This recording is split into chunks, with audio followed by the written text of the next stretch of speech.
Harvesting wild blueberries has never been easy.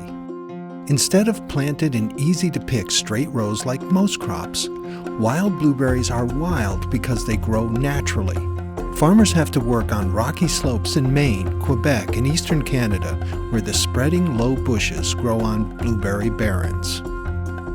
Luckily, recent innovations are making wild blueberries easier to harvest, process for freshness, and bring to market, assuring that modern consumers have plenty of the wild blueberry's exceptional nutrition for their plates.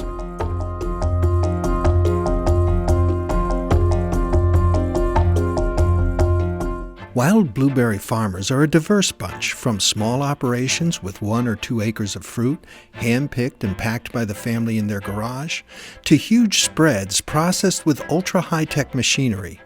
But even the largest businesses are still family-owned.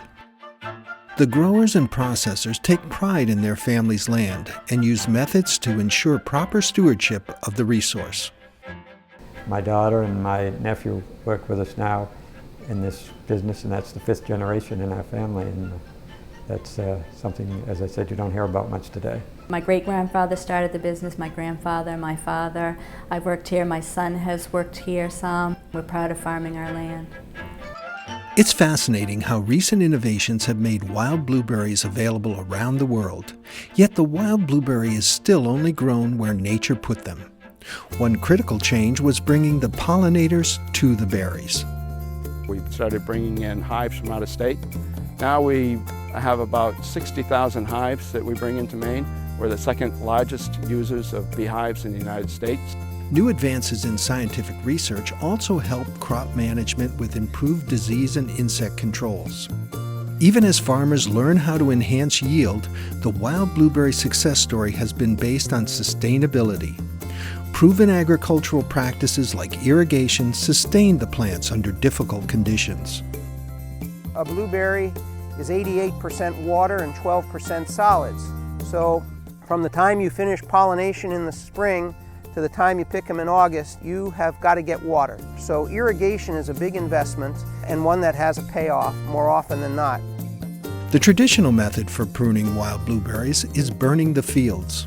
And then when the price of oil went from 3 or 4 cents a gallon to $4 or $5 a gallon, most of the fields have been turned over to pruning by mowing.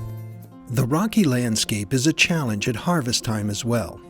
Where machine harvesters can't get in, wild blueberries are still hand-picked using wild blueberry rakes. By the 1980s, as the output of wild blueberries in the fields was increasing, one man saw an opportunity to improve the design of the wild blueberry rake. I was in a conversation one time and they says, well, you're a manufacturing engineer and so forth, so why don't you build a rake that won't break? So I did. We went from a single handle rake, which is centered balance, to a 2-handle rake. Less stress on the person and better quality, so you won't be ripping one way or the other. There are benefits to both hand raking and machine harvesting. One thing that we like with our machines, of course, we find that they're way more gentle with the handling of the fruit. And this way, with mechanical harvesting, and the way this is transported to our factories and cleaned and processed there, it really brings a very, very safe product to the market. Our quality control standards have increased dramatically. We go through every pallet that we produce. The key processing breakthrough came when wild blueberries could be individually quick frozen. IQF meant consumers could enjoy the health benefits of this little antioxidant superfruit all year round. That's individually quick frozen as opposed to block frozen. So when a customer opens a box and looks inside, the berries are all loose inside. The main benefits of IQF would be that our blueberries are frozen within 24 hours of harvest, so that they're extremely fresh when they're frozen, keep many of their nutritional properties. Thousands of pounds an hour go through the freezing tunnels, sealing in their freshness. The 5-year-old can go to the freezer, pull out the box, stick their hand in, throw them in their mouth, and put them back in. Innovation in wild blueberry forms have also made it easier for product developers to use wild blueberries in everything from muffin mixes, jams, and cereals to beverages, yogurt, and supplements. With their great taste and extraordinary antioxidant power, wild blueberries continue to be the superfood of choice, a true force of nature, loved by farmers, consumers, and food professionals alike.